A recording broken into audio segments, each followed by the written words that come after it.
Bonsoir à tous. Alors, c'est la première vidéo de la chaîne. Je sais que ça va paraître étrange, mais c'est une chaîne fun. Elle en a pas l'air, mais c'est une chaîne fun, je vous promets. On va par contre parler de choses sérieuses. Je me présente, moi c'est Mahmoudou Khan et je serai votre guide dans cette aventure. On a l'habitude de voir des gens qui travaillent dans la rue, qui font des choses, et on passe à côté chaque jour, parce que le rythme de la ville est effréné, et puis c'est comme ça, on ne vous blâme pas. Pour vous, aujourd'hui, We Know We Blind s'est posé et a décidé de mettre en exergue et de mettre en relief le métier de toutes ces personnes qui souffrent au quotidien pour s'assurer un avenir demain. Alors, je vous invite à nous suivre dans le voyage.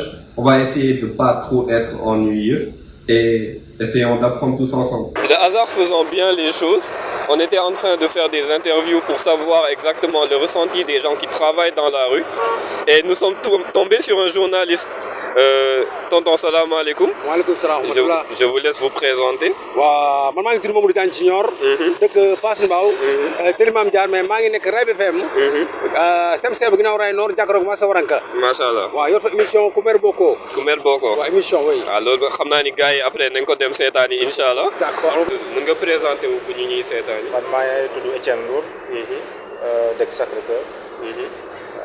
di liggéey EDS. di liggéey. entreprise EDS. EDS yéen seen entreprise bi vous faites quoi exactement. ñun commerce la ñuy def. dañuy jaay wàllu matériel immobilier.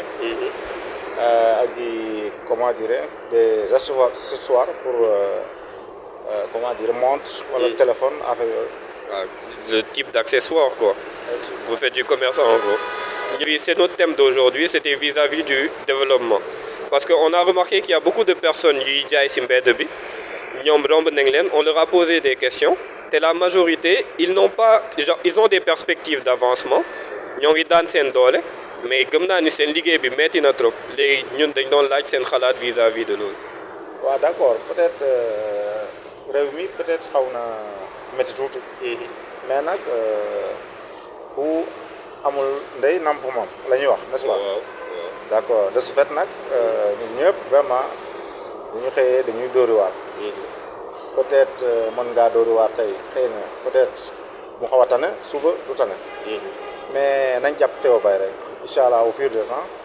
ça va arriver quand même. incha allah loolu moom dëgg la. état bi lan la mën a def ba jàppale nit ñi. waaw ça dëgg xam nga ñun ñëpp état lañu. waaw yow mii sa état nga. dëgg la man mii état laa. dëgg la. xam nga état tey bu la fekkee ngay bale fii. naan kii kat xaaral ma ñëw waxtaan ak moom. waaw ñëw ci yoon la yow miy liggéey fii. waaw lan nga soxla. mooy nga ne ko bale wala peel wala rato. mu indil la ko ñëw tegal la nga continuer sa liggéey. mais kii di jaay fii café ak kii di jaay fii caféem. mais bu ci gisul moom da koy bàyyi defi leneen. waaw loolu moom dëgg la. mais mi ci gis moom moo tax am ay client yaa ngi ñëw mu leen di jaay café leen jaay cigarette. mais yenn saa yi tamit ñàkk pexe la. waaw dégg nga ñàkk pexe la. yow am nga est-ce que am nga benn conseil boo xamante ne mën nga kaa jox les jeunes qui sont là et qui regardent vis-à-vis de la conception même du développement. bien sûr. jeunes yi conseil bu ma leen di jox mooy. nañ bàyyi ataay yi ñuy taal chaque matin ci buntu kër yi. ñuy jóg maanaam liggéey. waaw parce que peut-être saa yoo xee bu dee da ngay xaar état ci wàllum liggéey wala nangam xam nga état du la fekk nga toog mën la am. waaw liggéey non yow yaay jóg par exemple pour quelque chose bi nga mën a def. entrepreneuriat des jeunes tey. peut-être am na jeunes yoo xam ne yeewu dëgg. mën nañoo xëy tey yor benn 1000 francs xool luñ ci jënd. jaay ko 2000. 2000 googu ñu téye ko bu bët setee. jëndaat ko leneen jaay ko 4000 francs. ainsi de suite au fur et à mesure loolu mooy dem ba peut-être propulser la. davantage. kon nag vraiment man du ma digal kenn toogaay di toog di naan ataaya wala nga boo yeewoo midi di ñaan sa papa ndekki wala affaire yooyu bon yooyu jeunes yi war nañ ko rus quand même. waaw loolu moom dëgg la gëm naa ni gars yi ça c'est un conseil à prendre en compte mais moi je me vois dedans nañ ko nekk di jaay café ba ba bés. waaw xëy mu màgget wala. waaw loo gis. loo gis rek ci wàññi boo gis rek. ci benn lay commencé. dëgg la. mais fii li muy jaay nii. da ñaan yàlla am bitig bu mag am nekk doomu grossiste moom nag grossiste. mais lépp ci mbir yàlla la. waaw mais xamul lu bon. réew xamul lu bon ci réew. nga taxaw nga courage les bras. naan réew mi neexul. doo dem réew mi di dem. tubaab nee na. ku dul kere. waroon di consommer dara. dëgg la ku dul kere dara. waroon di consommer. nit heure boo tëdd da nga war di xalaat. suba lan laa war a def. lépp na mu ci loxoy yàlla. mais nit da ngay xalaat di xalaat. mais nit yoo xam ne du xalaat dara. dara waru ko. mais loolu baaxul. waaw du yoon de du jëmale dëkk kanam. du jëmale dëkk kanam. loolu moom réew kenn du ko xaar. dëgg la da ngay liggéey def ci réew mi. réew mi avancé. yow nga avancé. mais boo nanguwul liggéey nag toog naan réew mi neexul mais réew mi du neex. waaw caaxaan lay doon moom. waaw parce que liggéeyoo. dëgg la yaa ngi toog. dëgg la seetaan population bi. dëgg la population bi seetaan la. te loolu moo fi bëri. moo fi bëri. moo fi dëgg la. loolu àll bi am na fu ñu mën a bayee. am na ñoo xam ne fi mu ne boo nee bay leen kay dem bay dal lay xas. mais boo demee Europe. ki fa ëpp alal dañuy bay. alors sëñ bi naka la. sant yàlla lépp jàmm. sant alhamdulilah Aliou Ngom. Aliou Ngom. alors Aliou Ngom yow fii ngay jaayee. waaw fii laa bëri lu may jaayee nag. fii nga tàmm déplacé ko. yow yaa ngi dëkk fan. ah. yaa ngi dëkk fan maanaam foo jógee ba fii nii pour jaay. ah village. ah village nga jógee ban village. Réfane.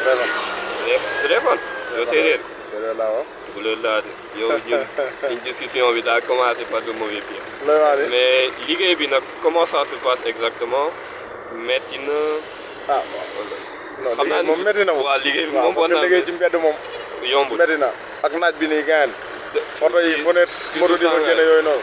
mais gars yi ñoo ngi jënd. waaw ñu ngi jënd sant rek. ah xam alhamdulilah affaire yi moom foo nekk tamit yàlla fekk la fa. waaw loolu moom dëgg ah gars yi dañuy daan seen doole sàccuñu waaw. kiiwuñu defuñu laaw naka su dum waaw loolu. xam nga loolu moo ëpp solo tamit. loolu moom dañu koy daw. mais ku nekk soo amee benn sphère liggéey da ngay am possibilité d'avancement man loolu laa comprendre lul yéen foo leen séntu exactement. ah waaw mais fi ñëpp bëgg a dem rek. xam nga fi mu toll nii moom képp ku nekk ci suuf ci kaw nga bëgg a dem. maanaam jóge dëkk bi. ah ba tey tamit de. ah ba bu ñu ko mënee génn sax génn ko bàyyi parce que Sénégal moom instant yii nii doy na waar goo xam ne moom. te pourtant war naa mën a yomb de. waaw c'est war naa normal mën a gën a yomb de. war naa mën a yomb mais nag gars yi yombaluñu ko de. ah loolu moom dëgg la tamit. gars yi mais yombaluñu ko gars yi posé wuñu ay acte pour jàppale leen yéen ñii di jaay si mbedd bi. non man mosuñu ma ko posé. ah bon waaw. man loolu tamit doy na waa trop. parce que ñuy jaay si mbedd bi bëri nañ. waaw gisuma tamit benn politique exactement boo xamante ne ñoo ngi siy jàppale nit ñi. ah wala peut-être que politique am na wala de tey xamuñu ko. te yëguñu ko xëy na ñoom seen xalaat foofu la toll rek. mais nun noo ngi def tout pour génne ci suñu bopp. parce que Sénégal moom fi mu toll nii. gars yi politiciens yeeg yëpp a ci yem gars yi seen bopp la ñu lijjanti. loolu moom waaw voilà mu ngi noonu. moo tax tamit yow jaayante ko rek fexe cee gën. waaw parce que lépp yàlla moo ko yor quoi. waaw loolu moom waaw loolu la ñu gëm. tegee si loxo yàlla moom. waaw day baax ala kulli haal. waaw noonu la demee. mais yéen yow soo ñëwee nii par exemple si Dakar fan nga ne. Solida laa dem. Sodida. Solida waaw. da ngay jógee Sodida ba fii nii tuuti yaay. Solida pour jaay si waaw. ay jàmbaar nga de. ah mais Solida soo xalaatee yenn affaire yi man damay naan man fekkoon man la xam naa ni mënu ma kaa def. ah non man nga ko. wala da nga am leneen rek. ah da nga am leneen rek. xëy na tamit xëy na tamit. waaw loolu laa gëm mais bu amul loolu leneen. mën nga jóge fu gën a sori sax parce que am na ñu jóge ay poste Thiaroye yeeg ay tëngéej ak fu ne di ñëw ba fii. grand bi nekkoon feenee loolu la moo. voilà moom ba Thiaroye lay jóge. xam nga kon man miy jóge Solida fii kay. soriwul ma waaw loolu moom am na tamit. waaw noonu la demee. mais yow soo emmagasiné xaalis bi ba pare da ngay dellu village ak xaalis bi. ah waaw. gars yi duñu investir si béy bi pourtant man dégg naa béy am na xaalis. ah béy waaw. war naa bëri xaalis. waaw mais ñëpp mënuñu béy quoi. waaw loolu moom am na. waaw mu ngi noonu. loolu moom dañuy béy mais ñëpp mënuñu nekk foofu di béy. waaw foo ñenn ñi nekk foofu ñenn ñi nekk fii. ñenn waaw dëgg noonu la demee. loolu tamit dëgg waaw noonu la demee. ah man de gëm naa ni xam naa état bi. waaw war nañ def ay politique yoo xamante ne di ngeen si mën gis seen bopp parce que ñi di jaay te gis ñu leneen lu dul loolu tamit. waaw xam nga sooy jaay c'est bien beau ngay jaay am sa kii nii yaa ngi sutural sa bopp. yaa ngi am sa xaalis.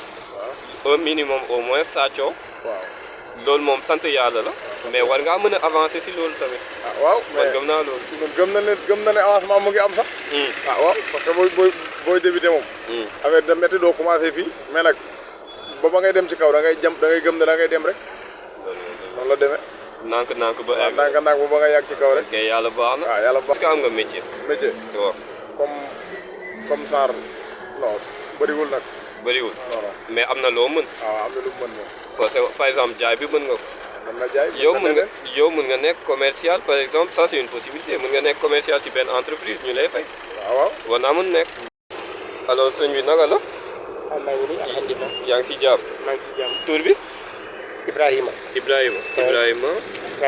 Ibrahima Camara benn idée concrète si li nga bëgg a def idée moom ñun moom commerce rek lañ bëgg def si commerce nag am na xaalis de am na xaalis commerce lañ bëgg def de dafa metti nag waaye am na xaalis dafa métti mais commerce lañu bëgg def parce que loolu lañu xaw a miin tuuti à part ça ku jàngul moom defoo métier day xaw a métti dafa xaw a métti da ngay dem nekk mi ne bari rek wala nga nekk ci ambla bi ba gis leneen waaw loolu moom dëgg ah en tout cas kontaan nañ si li nga jël sa temps répondre suñuy question Ah tiens, vous êtes de retour. Nous voici arrivés à la fin de la vidéo. Ça passe vite, dis donc. On a rencontré des personnes intéressantes. Et il y a beaucoup de points de vue qui sont dégagés de par les questions qu'on a posées. Il y a eu également un certain tabou. Si vous avez bien remarqué, il y a deux personnes qui n'ont pas accepté d'être filmées. Il s'agit d'Ibrahima et de Aliou. Ils n'ont pas voulu être filmés et c'est normal. Genre, il y a un certain tabou relatif à l'image ici au Sénégal. Mais qu'est-ce qu'on retient de ces interventions et de ces personnes qui travaillent dans la rue? Ce qu'on retient, c'est que se développer, c'est d'abord personnel, avant d'être collectif. Le développement, c'est une pensée, un changement de mentalité. Et ces personnes ont ce changement de mentalité-là. Ces personnes ont de la patience, elles ne sont pas pressées, elles n'attendent rien de l'État. Ça aussi, c'est un constat. Il faudra qu'on développe un peu cette idée. Est-ce qu'on est en droit d'espérer de l'aide de l'État en croisant les bras? Comme le disait Étienne dans la vidéo, le grand Étienne, est-ce qu'il faut chaque matin se réveiller, poser son thé et attendre que la Providence vienne nous donner notre pain? Je ne pense pas. En tant que jeunes, nous avons un devoir. Ce devoir, c'est de s'activer. S'activer d'abord pour notre société et pour notre vie. S'activer pour nos parents, s'activer pour nos amis, s'activer pour nous-mêmes. Parce qu'en réalité, qui va venir faire ce que nous devons faire à notre place? Personne. Mesdames et messieurs, nous voici à la fin donc de cette vidéo. J'espère que chacun d'entre nous aura su tirer des leçons et de l'expérience des différents intervenants. La semaine prochaine, nous aurons un invité et nous allons débattre sur le thème encore du développement, mais d'un point de vue différent. J'espère que vous serez au rendez-vous. Portez-vous bien d'ici là. Peace. Ce Rubik's Cube est chiant à faire.